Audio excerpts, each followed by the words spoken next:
কি না এখানে কি হ্যাঁ কোথায় বলো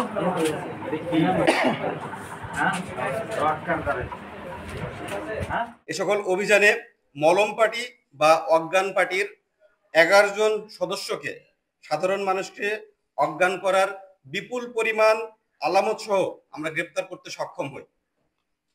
গোয়েন্দা সূত্রে আমরা জানতে পারি এ সকল অপরাধীরা আসন্ন ঈদুল আজহাকে লক্ষ্য রেখে তারা তাদের কর্মপরিকল্পনা সাজাচ্ছিল এবং তারা সাধারণ মানুষ বা গরু ব্যবসায়ীদের বিভিন্ন ফাঁদে ফেলে সর্বস্ব লুটে নেওয়ার পরিকল্পনা করছিল।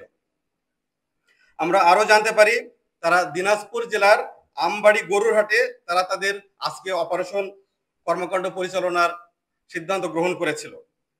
আলহামদুলিল্লাহ আমরা র্যাব 13-র আভিযানিক দলসমূহ অত্যন্ত সফলতার সাথে এ সকল অপরাধীদেরকে গ্রেপ্তার করতে সক্ষম হই এবং গ্রেপ্তারকালীন আমরা বিপুল পরিমাণ চেতনানাশক ঔষধ তাদের কাছ থেকে উদ্ধার করি এবং মানুষকে খাওয়ানোর জন্য 10 কৌটা চেতনানাশক হালুয়া এবং অন্যান্য সরঞ্জামাদি তাদের কাছ থেকে উদ্ধার করতে সক্ষম হই। একই সাথে আমি সাধারণ মানুষকে অনুরোধ করতে চাই যেন অপরিচিত কোনো ব্যক্তি বা কারো কাছ থেকে কোনো ধরনের খাদ্যদ্রব্য গ্রহণ না করে।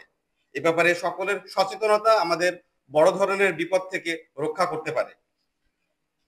গ্রেপ্তারকৃত আসামিদেরকে তার পরবর্তী আইনি প্রক্রিয়ার জন্য স্থানীয় বা সংশ্লিষ্ট থানাতে তাদেরকে হস্তান্তরের কার্যক্রম চলমান রয়েছে এবং গ্রেপ্তারকৃত যে 11 জন আসামিকে আমরা ধরতে সক্ষম হয়েছি সকলের নামে বিভিন্ন থানায় একাধিক মামলা রয়েছে।